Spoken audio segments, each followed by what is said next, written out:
RMC 13h06, tout juste. Tout de suite, Carrément Brunet. Merci Rémi Barré. Bonjour mesdames, bonjour mesdemoiselles, bonjour messieurs et bienvenue dans Carrément Brunet.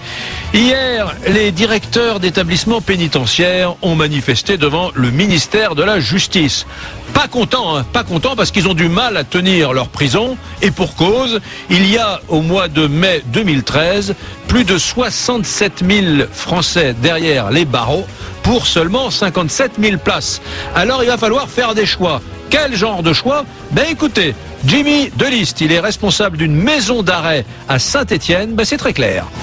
Aujourd'hui, il y a de la surpopulation carcérale. Pour lutter contre cette population carcérale, il y a deux axes. Soit on construit des établissements pénitentiaires, soit on incarcère moins ou on libère plus. Le garde des Sceaux actuel a fait le choix plutôt de la deuxième solution. Sauf que cette deuxième solution, pour le moment, nous n'en voyons pas forcément les effets. On a des publics dans nos prisons qui sont de plus en plus radicalisés, en tout cas, avec des faits de violence qui se multiplient, des phénomènes de raquettes. Tout ça ne contribue bien évidemment pas à la lutte contre la récidive. Et c'est un vrai problème sur lequel il faut qu'on se penche très rapidement. Jimmy Deliste, responsable d'une maison d'arrêt à Saint-Étienne, qui sera avec moi dans l'émission dans quelques instants. Eh bien oui, vous vous souvenez, sous le président de la République précédent, on avait parlé de construire 20 000, 30 000 places de prison supplémentaires. D'ailleurs, on avait beaucoup moqué Nicolas Sarkozy. Souvenez-vous, écoutez les guignols, c'était à l'époque. Je vous promets pas de grands soirs, mais juste une prison comme dortoir. Un peu de pain et pas de chaleur dans mes prisons, des prisons du cœur. Alors qu'a fait Christiane Taubira lorsqu'elle est devenue la garde des Sceaux, la ministre de la Justice du gouvernement Ayrault ?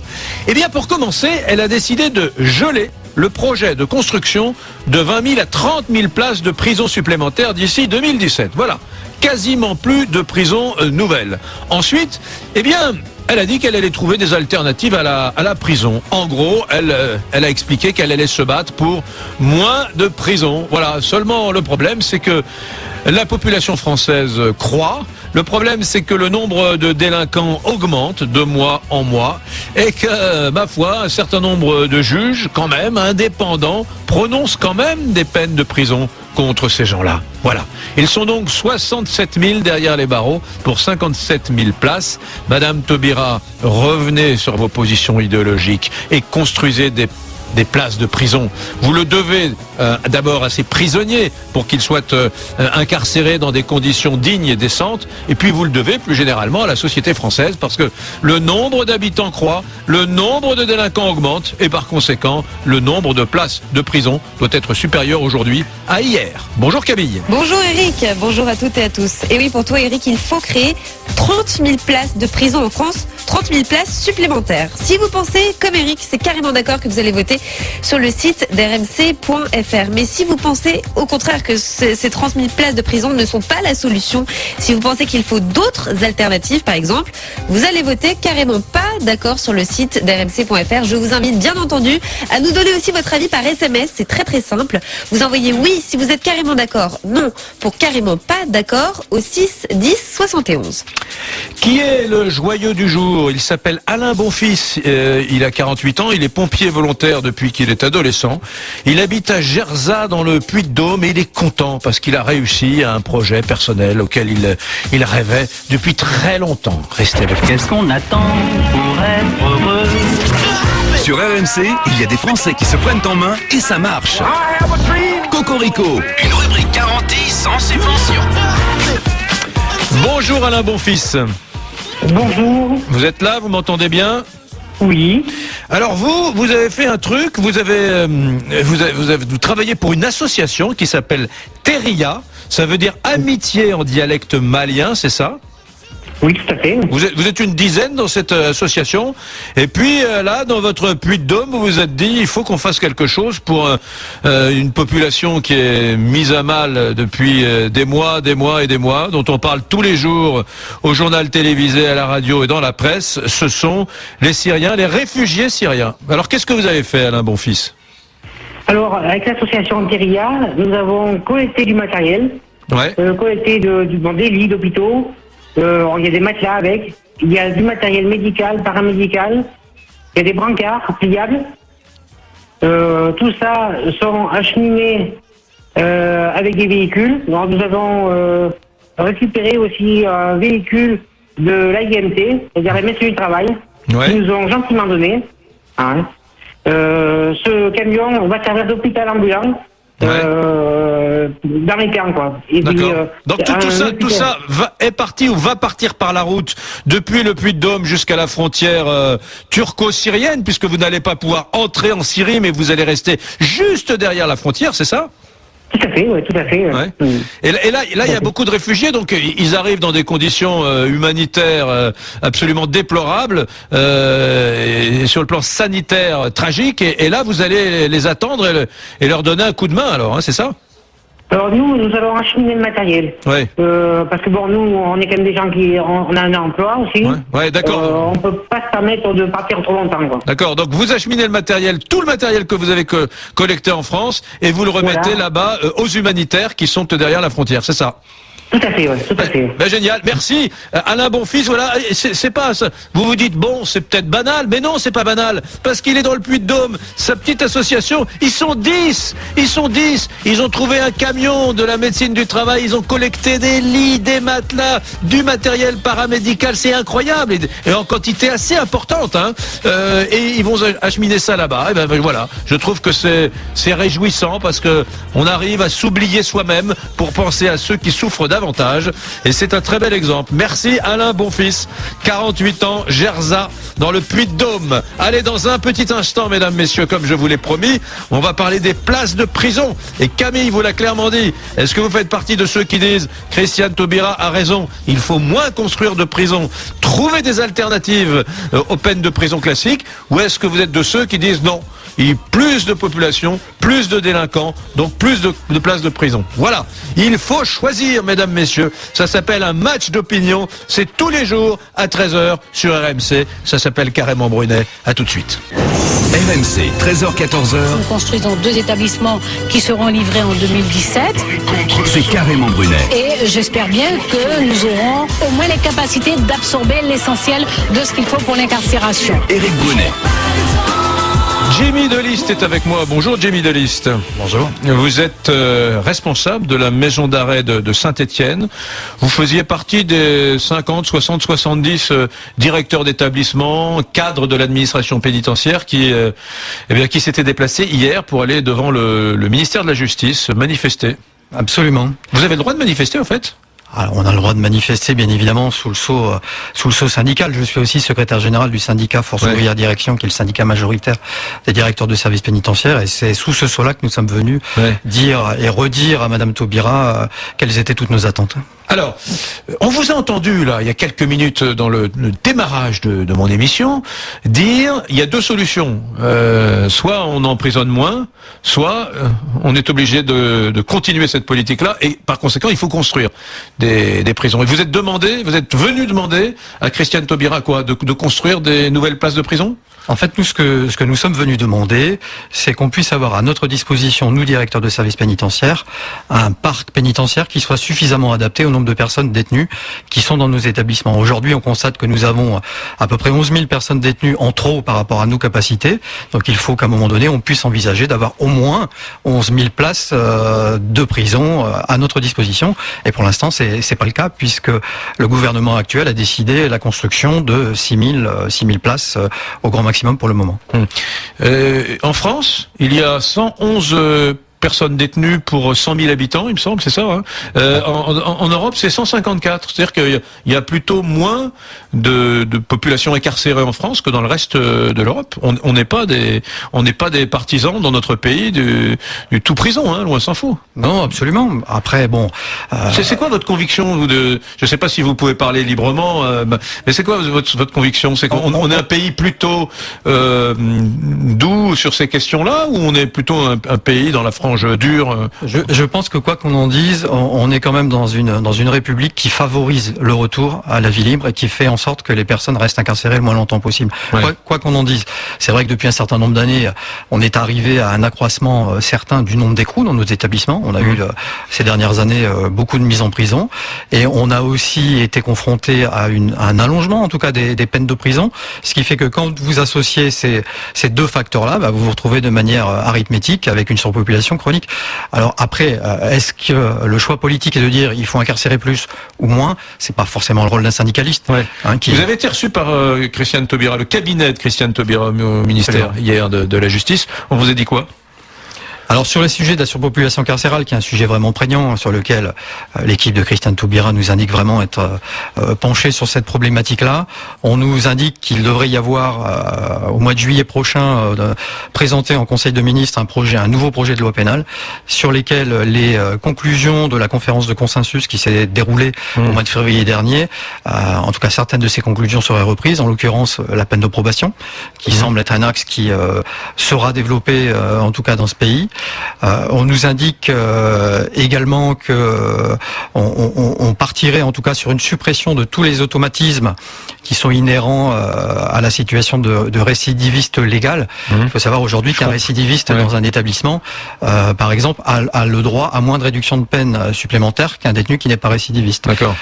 S'il est dans un type d'établissement aussi ou un autre, en centre de détention, en établissement pour peine ou en maison d'arrêt, il aura probablement pas non plus les droits aussi rapidement qu'ailleurs. Alors attendez, je vous écoute, mais je suis pas très bien. Ça veut dire que c'est un durcissement et pas au contraire ce dont non, c'est pas un durcissement. Si vous voulez, aujourd'hui, les récidivistes ont moins de droits que les détenus qui ne sont pas récidivistes. Ce que proposera ce projet de loi, c'est qu'il n'y ait plus de différence entre les récidivistes et les non-récidivistes. D'accord. Donc on va vers le moins de prison, le moins d'emprisonnement qui avait été clamé haut et fort par la nouvelle garde des Sceaux à l'automne 2012. C'est le sentiment que nous avons effectivement, puisque dans le cadre de la circulaire pénale qui publiée donc Madame Taubira au mois de septembre dernier, il avait été rappelé d'ailleurs au chef de cour d'essayer de prendre en considération la situation des établissements pénitentiaires avant de mettre à exécution dans nos établissements. Force est de constater que cette circulaire n'est pas suivie des faits et que les incarcérations continuent de toute façon. D'accord. Vous pouvez être rassuré là. On vous a dit chez Christiane Taubira qu'on allait incarcérer moins et que dans le cadre de ce nouveau dispositif réglementaire, il y aura moins de Français qui iront en prison. Donc les directeurs de prison que vous êtes pourront respirer et on sera un peu moins serré dans les prisons françaises si elle fait ce qu'elle vous a dit. La difficulté, c'est que cette option-là, qui est respectable en soi, ne pourra être évaluée que dans 2, 3, 4, 5 ans. Louis m'appelle du Gard où il est surveillant pénitentiaire. Bonjour Louis. Bonjour Yves. Vous allez bien? Ça va, impeccable. Bon, dites-moi, vous n'êtes pas d'accord avec moi quand je dis qu'il faut augmenter le nombre de places de prison en France, considérablement d'ailleurs. Vous dites que ça ne sert à rien. Ça sert à rien d'ouvrir encore des prisons. Il faut déjà désengorger ce qu'on a pour commencer. Parce que comme disait monsieur le directeur du syndicat FO, il a entièrement raison qu'il faut des peines alternatives. Qui dit ouvrir des prisons dit aussi embaucher du personnel. Et à l'heure actuelle, on ne peut pas suivre quelqu'un qui est incarcéré sur toute une peine. Donc il faut déjà que Madame Taubira pense à voir tout ce qu'on a en prison pour tous les petites peines qui sont là, à ce que ce soit soit en bracelet ou en semi-liberté, au lieu de les incarcérer et d'engorger les prisons et de dire on va encore ouvrir 30 000 places. Non mais moi je vous parle pas d'engorger les prisons, moi mon but c'est que les gens qui sont des délinquants et des gens dangereux pour la société soient mis en prison, voilà, c'est la loi. Et tout à fait. Donc si vous me dites que les prisons sont engorgées, je dis il y a problème, mais je dis ne libérons pas ces gens-là, je dis simplement Madame Taubira, construisons de nouvelles prisons confortables, normales pour les priver de liberté, conformément à la loi. Monsieur Brunet, c'est ce que je vous dis. Pour les criminels qui soient en prison, ça c'est normal, mais pour les petites peines, pour les petits délinquants qui sans arrêt rentrent et sortent pour des peines de 2-3 mois qui engorgent les prisons, ces gens-là, si on trouve en surpopulation, c'est pas parce qu'on a des grands criminels qui sont toujours incarcérés, c'est parce qu'on se retrouve toujours avec les petites peines qui reviennent sans arrêt. Mais je suis désolé, mais qu'est-ce qu'un type qui prend 1 an de prison ferme, c'est peut-être une petite peine pour vous, mais c'est pas une petite peine pour sa victime, parce que pour prendre 1 an de prison ferme en France, il faut avoir commis un délit assez grave.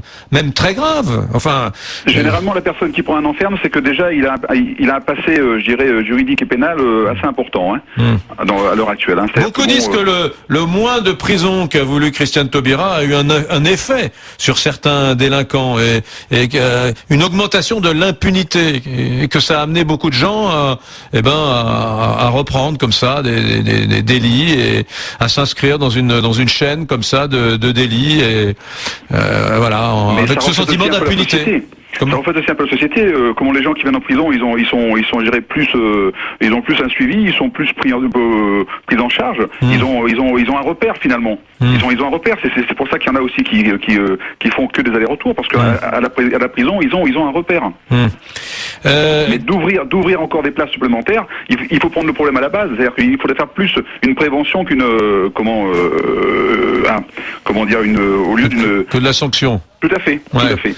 Écoutez, là, on a un désaccord majeur, vous et moi, parce que je peux vous dire que la prévention c'est formidable, mais moi je considère que la sanction c'est beaucoup plus important et qu'une démocratie forte c'est une démocratie qui sanctionne fortement. Mais malheureusement, j'ai le sentiment que là on n'envoie pas un très très bon signal. Mais bon, écoutez, Marie-Pierre de la Gontrie, bonjour. Bonjour. Vous êtes secrétaire national au Parti socialiste, en charge des libertés publiques et en charge des questions de justice. Alors c'est vrai qu'on les a sentis un peu désarçonnés hier, les directeurs d'établissements pénitentiaires qui ont manifesté devant le ministère de la Justice, parce que il s'était dit, Christiane Taubira nous a dit moins d'emprisonnement quand elle est arrivée aux affaires, et puis en réalité nous on en a encore plus qu'avant des détenus dans nos prisons, à tel point qu'il y en a 11 000 de trop en France, et que nos prisons sont des véritables sont des lieux où il est très très difficile d'administrer paisiblement, quoi. Donc que leur répondre à ces directeurs de prison, Marie-Pierre de la Gontrie? Moi d'abord que je comprends absolument leur impatience et ce qu'ils ressentent, et vous vous rappelez sans doute, puisque vous avez fait une émission là-dessus, que Christiane Taubira veut développer, et il y aura un texte qui va venir au Parlement dans quelques semaines, des mécanismes qui permettent de sanctionner durement sans nécessairement passer par l'incarcération. Parce que de toute façon, j'entendais votre échange précédent, il n'est pas question de construire moins de prisons. Je le rappelle juste à vos auditeurs. François Hollande a annoncé qu'il voulait ouvrir 6 000 places de prison supplémentaires au cours de son mandat, et pour vous donner un exemple, 3 prisons nouvelles vont ouvrir l'année prochaine. Donc on n'est pas du tout dans un raisonnement un peu binaire, la gauche ne voudrait pas de prison, la droite en voudrait, c'est pas ça le sujet. Mais ce qu'on sait, c'est que il manque des milliers de places de prison pour que les détenus soient dans des conditions qui soient simplement humaines, et que l'évolution de la délinquance rend nécessaire de toute façon ces places. Donc, Christiane Taubira, le gouvernement propose d'une part l'ouverture de 6 000 places, et avec 3 prisons qui ouvrent l'année prochaine, et d'autre part, il faut bien qu'on trouve d'autres moyens de sanctionner, tout aussi sévères, mais qui ne nécessitent pas de manière... Mais c'est quoi? Alors, j'adore.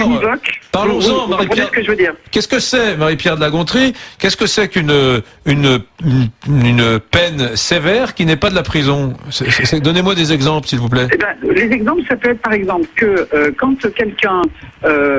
j'entendais votre intervenant précédent, je ne savais pas qui c'était parce que j'ai pris en cours de C'était un appel spontané d'un gardien dans le Gard, d'un agent pénitentiaire dans le Gard.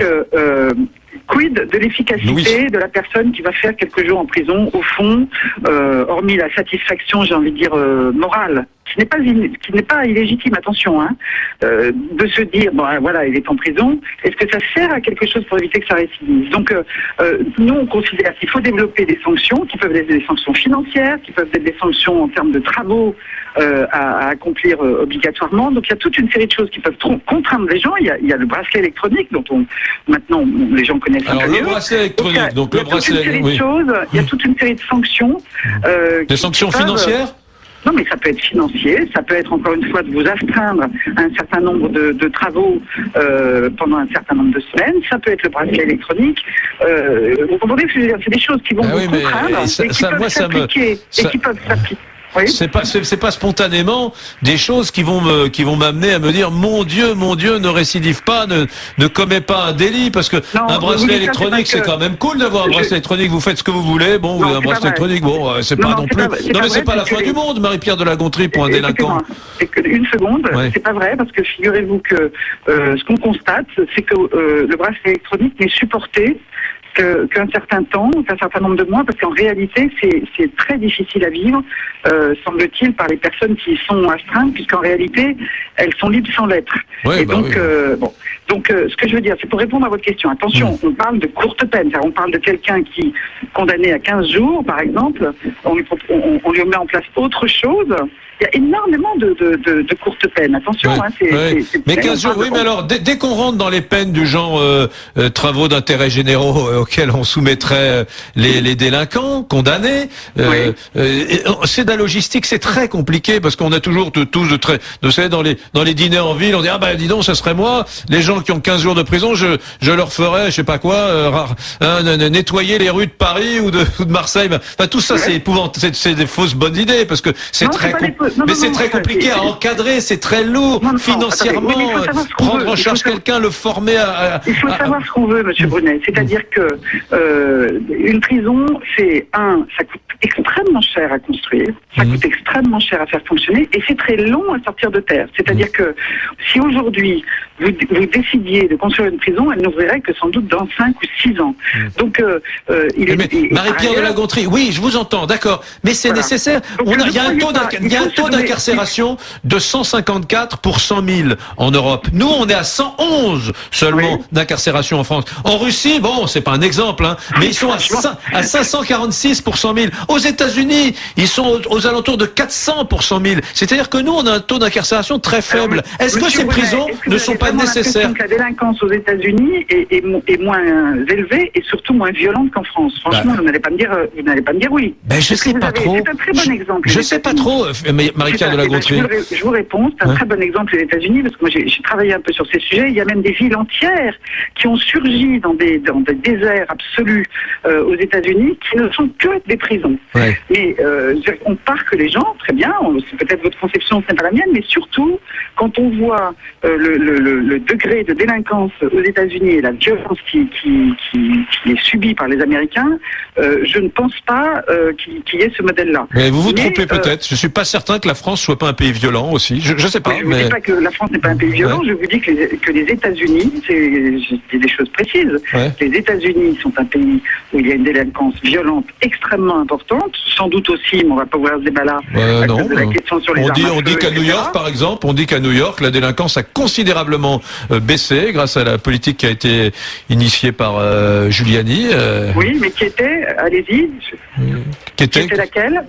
Je me souviens, moi, de la théorie du carreau cassé, je sais pas si c'est joué. Mais sauf que... C'est-à-dire que dès que dans l'espace public, un truc était cassé, on le réparait tout de suite parce qu'on voulait absolument jamais abandonner... Ça n'avait rien à voir avec la sanction, on est d'accord? Oui, possible, possible. Ce que je veux dire, c'est que il faut se donner les moyens. Et quand vous répondez que c'est très compliqué de mettre en place d'autres types de sanctions, moi je vous réponds, tout est compliqué dans ce domaine-là, tout est coûteux. Et surtout, c'est quoi l'efficacité au bout du compte? Donc, on a déjà eu cet échange, vous et moi, sur votre antenne. Il ne s'agit pas d'être mièvre, d'être laxiste, d'être bienveillant, d'être dans l'excuse. C'est fini la gauche qui raisonne comme ça. Ouais, mais enfin, quand vous parlez de peine alternative avec bracelet à la cheville, si vous voulez, moi ça me fait pas rêver, quoi. Je me dis, mon Dieu. Mais ça tombe bien, parce que c'est pas fait pour faire rêver. Non, mais vous m'avez compris, ça me semble pas être une alternative extrêmement virile à des cas de délinquance, qui sont. Mais on parle de quoi dans ce cas-là? On parle soit de courte peine, soit de personnes qui sont en fin de peine. Non, mais on a toujours l'impression à vous entendre que les courtes peines sont des gens qui ont rien fait, qui ont volé une pomme, Une courte peine, c'est pas un voleur de pommes. Je n'ai pas dit ça. C'est vous qui me le faites dire. Mais le problème, si vous voulez, c'est que quand vous entrez dans la discussion avec un a priori, une certitude, et que vous n'entendez pas les autres arguments, c'est compliqué de vous convaincre. C'est certain. Dites pas quelque chose comme ça. Je vous ai. Et en fin de peine. C'est intéressant aussi de dire à quelqu'un qui va sortir de prison, qui va être sous bracelet électronique pendant quelques mois, avec le boulot qu'il a trouvé, etc., ça permet d'être vigilant sur le comportement de la personne concernée, sans exposer à des risques la société dans laquelle il revient. Donc, mais encore une fois, vous savez, il n'y a pas de réponse simple sur ces sujets-là, et la seule chose que je voulais dire de manière très claire, c'est que nous ne sommes absolument pas dans le laxisme. Et encore une fois, on a annoncé dès la campagne électorale qu'on allait ouvrir 6 000 places de prison et 3 prisons ouvrent l'année prochaine. Merci beaucoup Marie-Pierre de la Gontrie, secrétaire nationale au PS en charge des libertés publiques et de la justice. Merci à vous. Au revoir. Au revoir. Camille, il est 13h32, Brunet-Métry à la demi-heure. Qu'est-ce que ça donne? Alors je rappelle que pour toi, il faut créer 30 000 places de prison en France. Pour l'instant, vous êtes 65% quand même, 65% à voter carrément d'accord sur le site d'RMC.fr. Je vous rappelle que vous pouvez voter aussi par SMS, c'est très simple. Oui pour carrément d'accord avec Eric, non pour carrément pas d'accord au 6 10 71. Une avalanche d'appels au 32-16. Dans un instant, nous serons avec Yvon, avec Sylvain, avec Anthony et avec Jimmy Deliste aussi, responsable de la maison d'arrêt de Saint-Etienne qui est dans le studio d'RMC et qui me faisait un petit signe là sur les 6000 places de prison. Il nous donnera son avis là. Il n'avait pas l'air tout à fait d'accord avec Madame de la Gontrie. On se retrouve dans une petite seconde. RMC, 13h-14h, c'est Carrément Brunet, Éric Brunet. 13h36, il faut créer 30 000 places de prison en France. Vous votez sur rmc.fr, c'est gratuit. Vous êtes, 6,5 sur 10 à être d'accord avec moi. Mais ça n'est pas fini parce que je vous promets des rebondissements dans les minutes à venir. Jimmy Deliste, vous écoutiez tout à l'heure là la responsable du Parti Socialiste en charge des questions de justice qui disait, écoutez, Christiane Taubira va construire 6 000 places de prison, alors tout va bien. Vous avez manifesté hier, vous êtes trompé. Fallait pas venir devant le ministère de la Justice, vous, les directeurs de prison, d'établissements pénitentiaires de France, c'était pas la peine de vous déplacer. Christiane Taubira va construire 6 000 places de prison.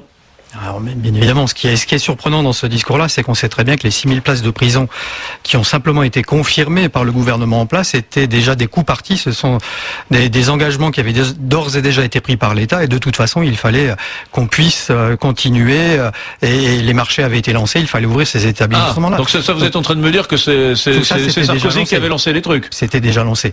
Moi, j'ai une autre remarque par rapport à ce que j'ai entendu, c'est que on nous parle de peine alternative, on nous parle de placement sous bracelet électronique. C'est surprenant parce que ce sont des modalités qui existent déjà depuis de nombreuses années. Il faut savoir que le placement sous surveillance électronique avait justement été prévu à l'époque pour diminuer en tout cas la surpopulation pénale dans nos structures. On a aujourd'hui à peu près 11 000 personnes, encore 11 000, c'est un chiffre fatidique, qui sont en placement sous surveillance électronique. Dire que demain il faudra placer plus de personnes en surveillance électronique, c'est une gageure. Il y en a déjà énormément. Et à la limite, heureusement qu'il y a eu ces placements sous surveillance électronique, parce que si ces personnes-là étaient aujourd'hui dans nos prisons, je vous laisse imaginer quel serait le taux de la surpopulation carcérale. Vous êtes, attendez, c'est très intéressant. Vous êtes en train de me dire que finalement, Marie-Pierre de la Gontrie nous a dit du Parti Socialiste, nous a dit tout à l'heure 6 000 nouvelles places de prison. En réalité, c'est pas 6 000 nouvelles places de prison, c'est 6 000 places. Elles étaient déjà prévues par l'État. Elles avaient été lancées d'ailleurs sous le gouvernement précédent, sous Sarko. Deuxième chose, est en train de me dire, et en fait, les peines alternatives dont on parle, on peut pas les inventer, les peines alternatives, hein, c'est des solutions qu'on connaît très bien, etc. On les utilise déjà depuis longtemps. C'est ça. Absolument. Et nous, ce que nous souhaitons connaître, c'est quel sera le contenu de cette nouvelle peine de probation qui nous est présentée, en tout cas, comme une peine qui va révolutionner l'arsenal juridique français. Nous ne demandons qu'à voir. Sauf qu'aujourd'hui, ça va être un truc genre travaux d'intérêt généraux, non, j'imagine. Absolument. Ramasser les feuilles dans la cour de récré du collège. Alors aujourd'hui, vous avez des personnes qui sont condamnées avec sursis, d'autres avec sursis avec mise à l'épreuve. Ouais. C'est-à-dire que quand il y a un sursis avec mise à l'épreuve, vous avez déjà ce type d'obligation à remplir. Ouais. Si vous ne les remplissez pas, vous encourez une révocation partielle ou totale de votre peine. Par exemple, les casseurs qui, place du Trocadéro pour la fête ratée du PSG, ont été condamnés, je crois, à 3 ou 4 mois de prison ferme. Je me suis posé la question le lendemain, le jour de la condamnation. Et je me suis dit, est-ce qu'ils iront en prison à 3 ou 4 mois, ces casseurs ? Alors tout dépend si un mandat de dépôt a été délivré à la barre ou pas. S'il n'y a pas eu de mandat de dépôt à la barre, ils sont présentés devant un juge d'application des peines qui décidera, compte tenu de la peine, si effectivement cette peine-là doit être réalisée sous la forme de la prison ou sous une autre forme. Ça, ce sont des dispositions qui existent déjà pour les condamnations qui dépassent pas 1 an. D'accord. Jimmy Deliste, vous qui êtes responsable de la maison d'arrêt de Saint-Etienne, il y a des prisons dont on sait qu'elles sont de véritables bagnes, c'est-à-dire dont on sait que la détention qui est faite là-bas est beaucoup plus difficile pour un détenu, pour des raisons d'hygiène, pour des raisons sanitaires. Hein, je parle pas de QHS. Donc à tel endroit, ça va être beaucoup plus difficile d'être en détention qu'à tel autre endroit. Oui, alors les réactions sont assez surprenantes d'ailleurs dans ce domaine-là, parce qu'on pourrait imaginer parfois que les vieux établissements sont considérés comme des lieux insalubres. C'est d'ailleurs régulièrement dénoncé. Il y a eu l'histoire des Baumettes il y a encore quelques temps qui avait été... Et en fait, non, c'est la prison moderne qui va être détestée parce qu'elle est déshumanisée. Pour avoir eu l'occasion de travailler dans un grand centre pénitentiaire où il y avait des vieux établissements et un nouveau, on s'apercevait que pour un grand nombre de personnes détenues qui étaient incarcérées auparavant dans les anciens établissements, ils auraient préféré revenir dans les anciens. Ouais. Mais c'est paradoxal, bien évidemment. Nous, aujourd'hui, on a besoin d'avoir des prisons qui soient, en tout cas, dignes de cette République et qui permettent d'accueillir les personnes qui sont incarcérées dans les meilleures conditions, justement, pour prévenir la réinsertion et les réinsérer le plus rapidement possible après. Yvon, dans la Dordogne. Bonjour Yvon. Oui, bonjour Éric Brunet. Pas d'accord avec moi. Vous êtes de ceux qui considèrent que ça sert à rien de créer des places de prison en France. Bah absolument pas. D'abord, j'ai une remarque à faire. Ouais. C'est que tous les auditeurs qui ont téléphoné tout à l'heure, alors c'est soit de l'inconscience, soit beaucoup de détresse aussi, en particulier le dernier. Mais je constate quand même que les Français, depuis quelque temps, ils procèdent pour les problèmes par un étrange phénomène de ce qu'on appelle parthénogenèse. Ouais. C'est-à-dire qu'à partir d'un problème, ils en créent 2, puis 4, puis 8, puis 6, et à la fin, ils sont incapables de remonter aux sources. Alors moi, je vais vous faire une première remarque. La première remarque, c'est que 30 000 places supplémentaires, ça représente 60 centres de détention supplémentaires, soit une dépense de 3 600 millions d'euros. À cela, il faut y rajouter 900 millions d'euros de coûts annuels pour les nouveaux détenus. Donc on arrive à la bagatelle de 4 600 millions d'euros. Est-ce que vous croyez vraiment que nous avons les moyens financiers aujourd'hui de faire une chose pareille? Non. Très bien. Alors maintenant, j'ai une autre solution. Elle est extrêmement pragmatique. Elle vaut ce qu'elle vaut. Elle en choquera certains, j'imagine. Mais je vais vous dire, nous avons, je le sais très bien et de sources sûres, par des amis que j'ai dans la police, qu'à peu près 70% des détenus que nous avons en France sont d'origine étrangère ou français d'origine étrangère. Donc, il nous faudra regarder un peu ce qui se passe au niveau ça, à mon avis, c'est pas évident parce que les statistiques, on n'a pas le droit de faire de statistiques sur ce sujet, donc ça me paraît assez curieux que vous puissiez connaître ce chiffre, quoi. La République interdit par définition ce genre de statistiques, Yvon. Comment ? La République, par définition, interdit ce genre de travail statistique. Donc, on est dans une considération très subjective. Je crois qu'on devrait avoir ce genre d'analyse. Bon. Et alors, qu'est-ce que vous proposez de faire quoi aux Français qui sont d'origine étrangère ? Civil, tout simplement, les articles 21, 23 et 25. Alors vous allez comprendre le raisonnement. Le raisonnement est très simple. C'est qu'en modifiant ces articles et en revenant à la situation hantée, par exemple sur l'acquisition de nationalité ou sur la déchéance de nationalité, nous pouvons très bien, et bien sûr il faudra passer des accords avec les pays d'origine des concernés, pour éviter les phénomènes de double peine, je sais que ça fâche beaucoup, mais de manière à ce que la personne étrangère ou réputée étrangère ne soit pas détenue en France, mais à y faire sa peine dans son pays d'origine, tout simplement. Ouais. C'est très simple. Je ne sais pas si c'est simple à mettre en œuvre. Je sais pas si c'est simple à mettre en œuvre. Et puis de toute façon, le principe de la nationalité française, il est inaltérable. Qu'est-ce que vous voulez ? Vous n'allez pas dire à quelqu'un qui a acquis sa nationalité française en 1972, cher monsieur, comme vous êtes un Français récent, je vous demanderai d'avoir la gentillesse d'aller faire votre peine de prison dans votre pays d'origine. Ça me paraît éminemment compliqué à mettre en œuvre. Mais non, parce que si vous regardez l'article 25 sur la déchéance de la nationalité française, il n'y a qu'une seule cause qui justifie la déchéance, et c'est une atteinte à la sûreté de l'État. Oui, vous voudriez le changer, l'article. Comment dirais-je ? Avec un... C'est pas un peu raciste, ça, Yvon ? C'est pas un peu raciste comme pas du tout. Comme approche ? Voulez-vous que ce soit raciste ? Quelle honte y a-t-il à être d'une autre nationalité ? Non, il n'y a pas de honte, mais vous êtes en train de me dire que oui, ça me paraît... écoutez, nous ne sommes pas, je suppose que nous ne sommes pas la lumière du monde quand même, non ? Non, j'entends bien, on n'est pas la lumière du monde, mais ça me paraît difficile de rentrer dans ce 2 poids 2 mesures sur les questions de carcéralité. Ça me paraît étrange.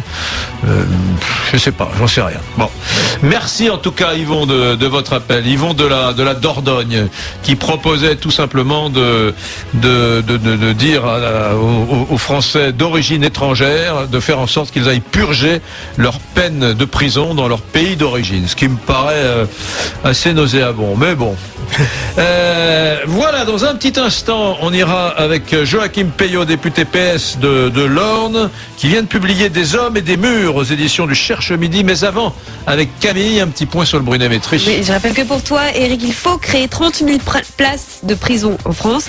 Et depuis tout à l'heure, ça n'a pas changé. Vous êtes toujours 65% à voter carrément d'accord sur le site d'RMC.fr. Alors, les messages, on en a plein, beaucoup. Je vais commencer avec Bertoni qui nous écrit de Lyon.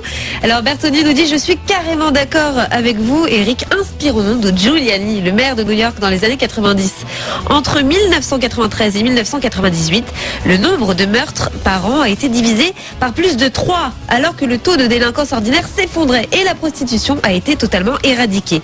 Il a restauré l'ordre et le sentiment de sécurité en construisant des prisons et en appliquant la tolérance zéro. » D'ailleurs, tout à l'heure, Marie-Pierre de la Gontrie nous a joué le coup des États-Unis, pays violent, mais il faut arrêter. Les États-Unis, c'est pas les films qu'on voit à la télévision. Hein. Les États-Unis, c'est un pays où la délinquance a considérablement baissé. On ne parle pas que de New York, on parle des États-Unis d'Amérique. Et les statistiques sont pas à ce point en défaveur des États-Unis quand on regarde les choses de près. Hein. Ouais. Alors Thomas, lui, il nous écrit de Besançon. Il a voté carrément pas d'accord sur le site d'RMC.fr. Il nous dit vous pouvez toujours enfermer tout le monde en prison, cela ne servira à rien. Mais si, cela servira à priver de liberté ceux que la loi a décidé de priver de liberté. C'est ça, la sanction, c'est, voilà, pour un crime ou un délit, c'est la privation de liberté. Mais Thomas nous dit, ça ne servira à rien tant qu'il n'y aura pas un effort de fait sur l'éducation pour endiguer la majorité des problèmes rencontrés dans la vie. C'est son point de vue. Il est gentil Thomas, mais bon. Donc lui, il les éduque, d'accord, il s'occupe de l'éducation et nous, on s'occupe de les mettre en prison. Parce que ça me paraît beaucoup plus utile, beaucoup plus rationnel de priver de liberté les criminels que de décider de les éduquer. Parce que les éduquer, c'est une noble cause, utile, c'est toute la réflexion de la gauche, de toutes les gauches depuis toujours. La prévention, c'est formidable. Mais enfin, je veux dire, n'oublions pas pour autant la sanction pénale. Bon, alors voilà, vous savez, vous connaissez la position d'Eric. Pour toi, Eric, il faut créer 30 000 places de prison en France. Eh bien, vous continuez de voter sur le site d'RMC.fr. Carrément d'accord ou carrément pas d'accord avec Eric? RMC jusqu'à 14h, carrément Brunet. Pour ou contre Brunet? Prenez parti. Il faut créer 30 000 places de prison en France. Voilà, vous votez. Vous êtes à peu près 6 sur 10 à être d'accord avec moi. Joachim Peillot, bonjour. Bonjour. Vous êtes député socialiste de l'Orne. Et lorsque vous étiez en fonction, jadis, à la Chancellerie, vous avez œuvré à la construction d'une prison, d'un centre pénitentiaire un peu particulier, avec un détenu par cellule. Vous avez publié, d'ailleurs, à cet égard, un bouquin aux éditions du Cherche Midi, un très beau livre. Je ne l'ai pas lu, moi, mais une personne de mon équipe l'a lu. Des hommes et des murs, où vous racontez ce voyage au cœur des prisons, ce regard sur l'humanité qui existe entre les murs d'une prison. Dites, si on construisait des prisons comme celle d'Alençon avec un détenu par cellule, il en faudrait de l'argent là, hein, Joachim Peillot. Oui, alors pour Alençon, c'est un établissement pour peine. Alors, dans les établissements pour peine, nous avons un détenu par cellule. Le gros problème, ce sont les maisons d'arrêt qui sont surpeuplées, et la surpopulation carcérale qu'on retrouve dans ces maisons d'arrêt implique bien souvent une promiscuité, de la violence, et donc lorsque plusieurs détenus sont hébergés dans une cellule individuelle, on observe de nombreux cas de cohabitation, de violence, des rackets, du caïda et même des viols. Ça, je l'ai rencontré malheureusement dans ma carrière. Donc, moi, ce que je voulais dire tout simplement concernant ce débat, l'enfermement me paraît utile, même pour les courtes peines. Mais le vrai problème, c'est de savoir comment préparer la sortie des personnes détenues. La plupart des personnes qui rentrent en maison d'arrêt, ils restent moins d'1 an et même moins de 6 mois. Mais elles en sortent dans des conditions qui ne favorisent ni leur insertion, ni l'absence de récidive. Parce que je pense qu'il faut absolument que la société se pose la question. La peine est utile, j'en suis convaincu. Maintenant, il faut qu'elle soit efficace. Or, lorsque vous hébergez dans des maisons d'arrêt de nombreux détenus alors qu'il n'y a pas assez de place, là, la peine n'est pas très efficace. C'est ça le problème de fond. Alors, je crois qu'il faut construire des nouvelles places encore. Nous avons actuellement 67 000 détenus, 57 000 places. Ouais. Il veut dire qu'il manque 10 000 places. Or, je pense qu'il faut à la fois rénover les vieilles prisons, construire des nouvelles places pour, malgré tout, améliorer les conditions de détention des détenus. Je vous rappelle que dans les maisons d'arrêt, allez le dire à votre ministre. Allez le dire à votre ministre, parce qu'elle a pas, on n'a pas le sentiment qu'elle est tellement sur cette ligne-là. Hein. Elle a validé un programme de construction de prisons qui avait été initié sous la majorité précédente. Bon, 6000 places, elle les a validées. Mais c'est tout. Le construit rien de nouveau. Hein, au contraire, et il en faudrait plus de 6000 malheureusement. Hein. Déjà, qu'on commence à construire des places nouvelles, parce qu'effectivement, on avait prévu 20 000 places, voire plus, mais il n'y avait pas les crédits. J'entendais un auditeur dire que 30 000 places, c'est 4 milliards d'euros, mais c'est beaucoup plus. C'est plus de 4 milliards. Moi, je vois à Alençon, la place était aux environs de 220 000 euros la place, ou 230 000 euros. Donc, quand vous multipliez effectivement ça par le nombre de places, c'est quand même des chiffres considérables. Donc, il faut construire, rénover, et puis voir, évaluer également, parce qu'on a beaucoup parlé des peines aménagées, des sursis avec mise à l'épreuve. C'est plus de 100 000 condamnés qui sont suivis dans le cadre de la probation. Mais je crois qu'il faut évaluer l'efficacité des peines, y compris des peines alternatives. Et à partir de cela, on peut effectivement avancer. Moi, je suis quand même pour des peines bien exécutées et dans la fermeté, parce que on sait très bien que le laxisme qu'on peut rencontrer et qui est souvent dû d'ailleurs à la surpopulation pénale va à l'encontre de l'efficacité. Il y a plusieurs lignes finalement au Parti Socialiste. Hein. Je vous entends, bon, vous me le direz pas vous, mais j'ai l'impression que vous n'êtes pas tout à fait sur la même ligne que Madame Taubira, tout comme d'ailleurs André Valigny, sénateur socialiste de l'Isère, qui avait un temps été pressenti pour la chancellerie et qui avait dit l'année dernière, il faut construire de nouveaux établissements pénitentiaires. Ce n'est pas contradictoire avec des alternatives à l'incarcération, mais il faut quand même construire de nouveaux établissements pénitentiaires. Merci en tout cas à vous, Joachim Pueyo. Je rappelle que vous publiez Des hommes et des murs au Cherche Midi. En un mot quand même, Jimmy Delisle, responsable de la maison d'arrêt de Saint-Étienne, il y a cette violence là qu'on a assez peu évoquée aujourd'hui. C'est ça votre problème quotidien à vous, c'est que ce sont de véritables bouilloires là, les maisons d'arrêt, et la violence s'amplifie de mois en mois, d'année en année. Absolument, d'ailleurs, M. Pueyo l'a très bien souligné dans son propos. La difficulté de la promiscuité, de la surpopulation carcérale génère un surplus de violence, du racket, des agressions. On a une forme de radicalisation aussi des publics qui sont incarcérés, puisque la société délinquante se radicalise également à l'extérieur. Et tout ça, on retrouve ça dans nos prisons. On n'a pas forcément non plus l'arsenal juridique pour faire de la tolérance zéro dans nos établissements. Merci Jimmy Delisle. Résultat du brunémétrie, Camille. Oui, alors vous êtes finalement 67% à être carrément d'accord avec Eric, 67% à penser qu'il faut créer 30 000 places de prison en France, minimum. Merci Camille, on se retrouve demain pour un nouveau Carrément Brunet. Dans un instant, Laurent Sègre pour les infos. Hasta la vista, baby. RMC Carrément Brunet.